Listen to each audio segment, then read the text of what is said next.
Juan Kapitulo 6, versikulo 35. Si Jesus miingon kanila, "Ako mao ang pan nga naghatag sa kinabuhi. Ang muari kanako dili nagayod gutomon, ug ang mutuo kanako dili nagayod uhawon." Pan sa kinabuhi.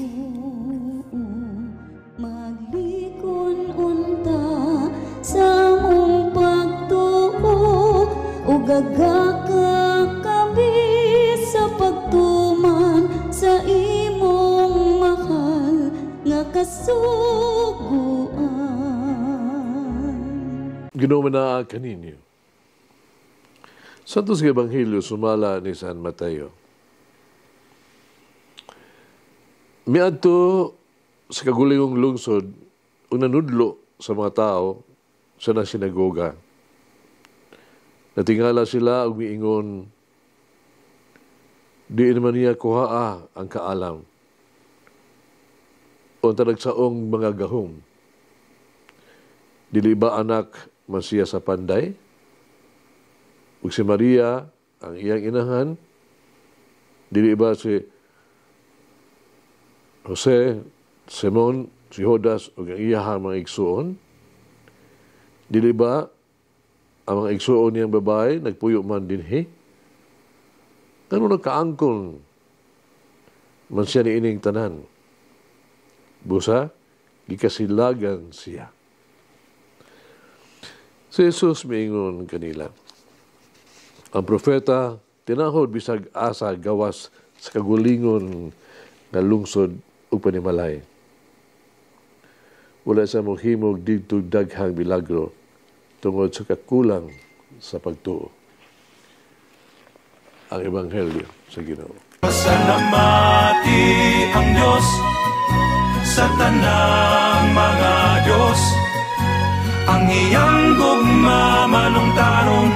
Pasalamati ang Ginoo sa mga Ginoo, ang iyang gugma manungtanon.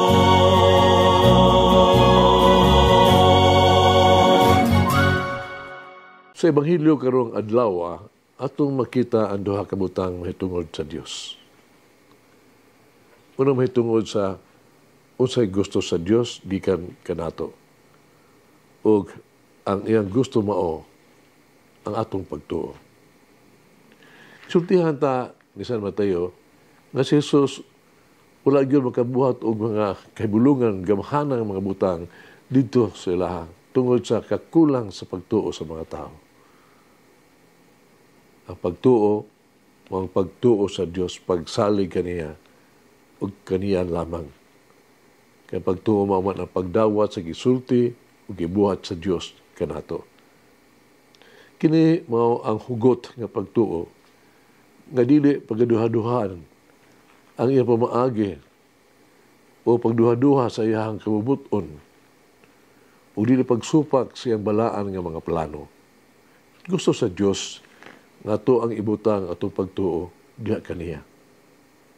Uban sa pagtuo sa Dios, na siguradong maghimo siya gamhana mga butang sa atong kinabuhi. Alang kanato. Ano na niya pagka maayo, kaayuhan, doon ay mga milagro. Posible lamang kini. Kung kita adunay lig-on nga pagtuo kaniya. Hindumi ang gisulti ni Jesus sa mga tinunan, no? Sa Ebanghelyo ni San Lucas. Huwag pa niya kung doon na kamo'y pagtuo nga sama kadako lang sa liso sa mustasa. Mag-iingon ka mo ni ining kahoy si Kimuro, maibot ka o ato ka matanong sa dagat. O kini musugot ka nimo, makimo. Ikaduha mao ang bahin sa kung giunsa kita pagtanaw sa Dios. Daghan sa kadungog kang Jesus, nagdaduha sa iyang pamilya, nagdaduha sila sa iyang mga pagtulunan. Uta na sila, diyan ka, diyan tawhana, kuha niya iyang kaalam, ugahan ng mga buhat. Karon ang Diyos dili na magdaduha sa to ang mga social or familial sa to ang mga pamilya atong kagikan. Ang Dios dili na gayud mo tan-aw sa to ang gining kagahapon. Kanunay siyang mutuo kanato. Siya magpadayon sa pagsalig sa tong kaayo, sa tong katakos o sa to ang pagsalig. Kato nakadungog ni Jesus, nagpakita sa tinago na kinaiya sa tao, ngadto siya isig katao. Kanunay kini kinaiya sa diskriminasyon. Adunay kinaiya na walay pagtagad o kita to mga sayop lang nga pagsabot. Kato nagdaduha sa kapasidad sa kaagi sa pamilya ni Jesus, di nila kumbinsido sa iya mga maing buhat. Kulang sila sa pagtuo.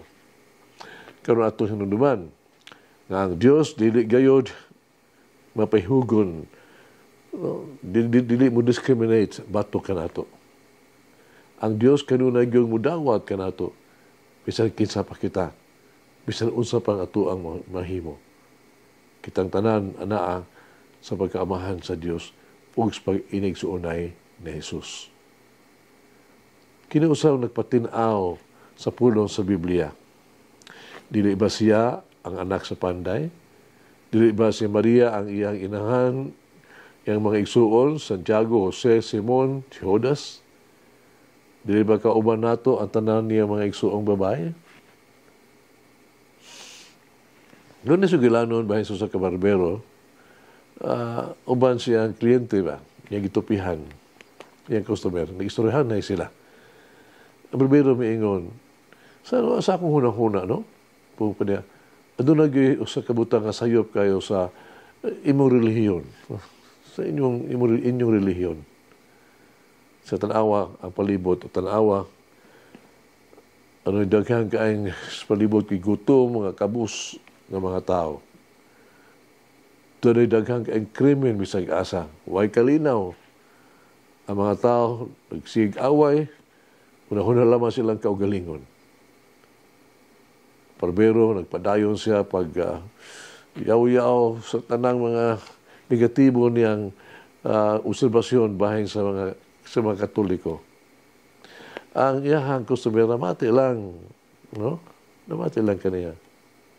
Dayon, iyang giagda ang parbero sa pagtanaw sa tabuk dito sa dalan, pausirbar sa mga taong naglakaw-lakaw.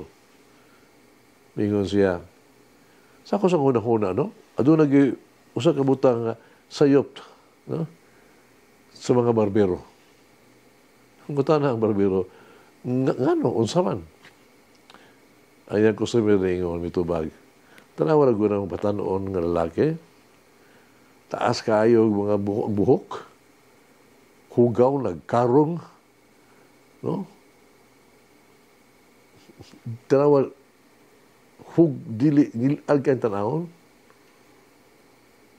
Mao nga dunay sayop ang mga barbero. Ang barbero ng katurungan, dili. Wala daotan ka ng mga barbero. Ang problema, kay kanatawhanagod, wala man muduol ka na mo. Kung muduol na silang barbero, namo, maputol. Gyud, masugado gyud, ilang buhok, matarong, malimpyo. O gyud batudan siyang kliyente. Mao ka na ang punto, puwang pasiyahan customer. Mao ka na akong punto. Kasi, kung ang tanan ng mga tao, muduol lang kang Jesus, maminaw ka niya, musunod ka niya, na wala yun tayo ngilab sayop sa atong relihiyon, bisan kinsang mga tao.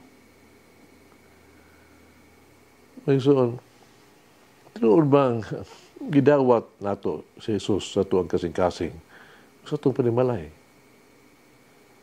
Mag-ampo kita. Maluluyon na Jesus nga pasayloon. Ikaw ang among Ginoo, among Diyos. Na mga panahon sa ako ang kinabuhi, isalikway ko ikaw. Wala ko na mo tagda. Wala ko mo tagad kanimo. Wala ko mag-practice, ma-appreciate ito mga maing butang na imong gibuhat kanako. Wala usa ako magpasalamat kanimo. May mga panahon sa kinabuhi na daw gipasagdag ko kanimo. Isip na ako ang kaugalingon ng independente. Wala ko manginhanglan nimo. Nauna gani ko nga ako aduna na ka sa akong kaugalingon. O basic ayo ko, ug daghan mga gagmay mga butang. Yung panahon na pasiluag ko akong maluluyong Ginoo, Jesus. Wala ko ikaw tagda. Wala ko mag-ampo.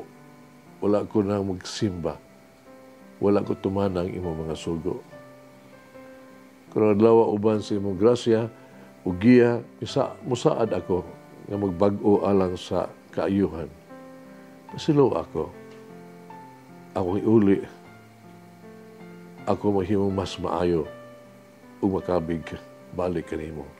Amen. Mama Mary, help me to rely upon the Lord for guidance throughout this day. Mulangin ang Diyos mga gahom sa tanan, Ama, Anak, Espiritu Santo. Amen. May the Lord of the divine mercy bless us all, heal us from all diseases and suffering. Ayun unta niya kita, tanang mga sakit na sa lawas o sa kalag, body and soul. In the name of the Father, the Son, and of the Holy Spirit. Jesus, I trust in you. Amen. Whoever eats the bread of life will never hunger, says the Lord. Kay galaan inyong nabati ang pagpaambit ug hamubong pamalandong sa pulong sa Dios pinaagi sa tulumanon, pan sa kinabuhi nga gidumala ni Monsignor Daddy Silva. Hangtod na usab sa sunod higayon, daghang salamat.